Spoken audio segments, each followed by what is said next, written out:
30 मे नंतर कांद्याचे बाजारभाव बदलणार, तर या 3 कारणांमुळे कांद्याचे दर पार करणार 3000 रुपयांचा टप्पा। राज्यात सध्या कांदा उत्पादक शेतकरी अतिशय चिंतेमध्ये आहेत। एकतर कांद्याला बाजारभाव नाही आणि दुसरं म्हणजे सध्या सुरू असलेल्या अवकाळी पावसामुळे कांद्याचं मोठ्या प्रमाणावर नुकसान होत आहे। एनसीएफ आणि नाफेडकडून कांद्याची खरेदी प्रक्रिया सुरू असताना सरकारने शेतकऱ्यांना अगदी वेड्यामध्ये काढले।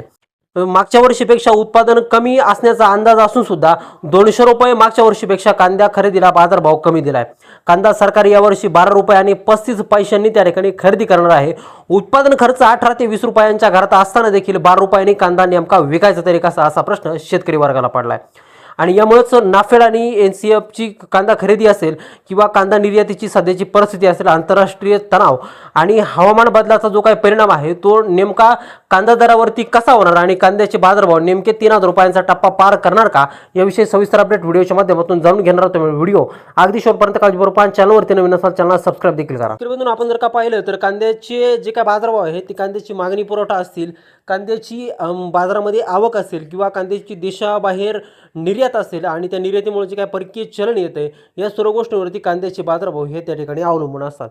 सध्याचे जर का आपण कांद्याचे बाजारभाव जर पाहिले तर सध्याचे बाजारभाव हे लासलगाव असेल, पिंपळगाव बसवंत असेल, पुणे असेल, सोलापूर असेल, याशिवाय त्या ठिकाणी कळवण असेल, चांदवड असेल, यासारख्या बाजार समित्यांमध्ये जवळपास त्या ठिकाणी चांगल्या कांद्याला 1500 रुपयापर्यंत त्या ठिकाणी दर मिळताना दिसत आहे। परंतु पिंपळगाव बसवंत बाजार समितीमध्ये कांद्याला टॉप क्वालिटीच्या कांद्याला जवळपास 2000 रुपयांच्या वरती देखील बाजारभाव मिळताना चित्र एकंदरीतच त्या ठिकाणी दिसते।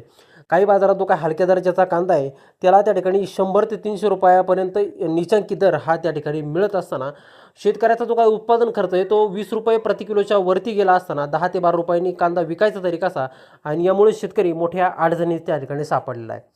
दुसरीकडे आपण जर का पाहिलं तर यंदा त्या ठिकाणी नाफेड आणि एनसीएफच्या माध्यमातून थेट कांदा खरेदीची त्या ठिकाणी घोषणा केली आहे। सरकारनं बफर स्टॉकसाठी कांदा खरेदीचा जो काही दर आहे तो 12 रुपये आणि 35 पैसे प्रति किलो म्हणजे 1235 रुपये प्रति क्विंटल त्या ठिकाणी निश्चित केला आहे। या दरामुळे शेतकरी संघटना असतील, कांदा उत्पादक हे कमालीचे नाराज आहे आणि शेतकऱ्यांचं असं म्हणणं आहे की 2013 आणि 2023 मध्ये सरकारनं 2400 रुपयापेक्षा जास्त दराने त्या ठिकाणी खरेदी केली होती। मग यंदा महागाई वाढली असताना सुद्धा अर्ध्या किमतीत म्हणजे 1235 रुपये या दराने सरकार कांदा खरेदी करून शेतकऱ्यांच्या जखमीवरती त्या ठिकाणी मीठ सोडतंय। कारण की कांद्याला कमीत कमी जर का शेतकऱ्यांना व्यवस्थित जर नफा जर मिळून द्यायचा असेल तर जवळपास 2500 ते 3000 रुपये एवढा दर हा त्या ठिकाणी कांदा खरेदीसाठी असला पाहिजे, असं शेतकऱ्यांचं त्या ठिकाणी म्हणणं आहे।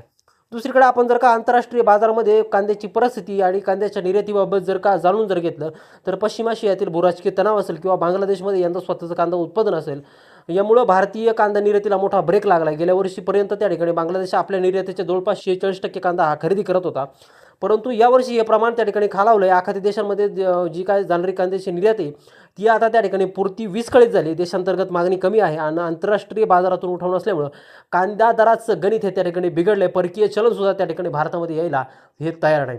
एकंदरीत डॉलर देखील जवळपास 95 ते 96 रुपये पार झाला आहे आणि यामुळं जी काय महागाईचे चटके आता सर्वसामान्य जनतेला त्या ठिकाणी बसू लागल्यात।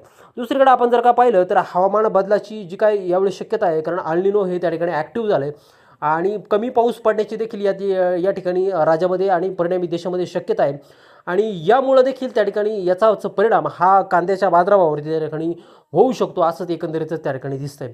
एकंदरीतच कांद्याची जर का त्या ठिकाणी शेती करायची जर असेल तर खरीपामध्ये कांद्याची शेती होते आणि रब्बीमध्ये देखील कांद्याची शेती होते, परंतु खरीपामध्ये बऱ्याचशा प्रमाणातली शेती ही पावसावरती त्या ठिकाणी अवलंबून असते। पाऊस जर का वेळेवरती जर नाही आला तर खरीप हंगामातील कांदासुद्धा त्या ठिकाणी व्यवस्थित येऊ शकणार नाही आणि यामुळे जो काय पाठीमागचा जो काय स्टॉकमधील कांदा याला चांगले बाजारभाव त्या ठिकाणी मिळू शकतात, परंतु हे सगळं गणित त्या ठिकाणी पावसाच्या पडण्यावरती त्या ठिकाणी अवलंबून असेल। दुसरीकडे आपण जर का पाहिलं तर आता सध्या त्या ठिकाणी मे महिना चालू आहे आणि मे आणि जूनच्या सुरुवातीलाच देखील त्या ठिकाणी जो काय अवकाळी पाऊस आहे तो त्या ठिकाणी राज्यामध्ये पडत असतो आणि हा पाऊस पडल्यामुळे भरपूर मोठ्या प्रमाणामध्ये कांदा पिकाचं नुकसान हे त्या ठिकाणी होत असतं। परंतु हे जर का नुकसान जर द्यायचं नसेल तर शेतकऱ्यांनी आपला जो काय कांदा आहे तो व्यवस्थित चाळीमध्ये त्या ठिकाणी ठेवला पाहिजे।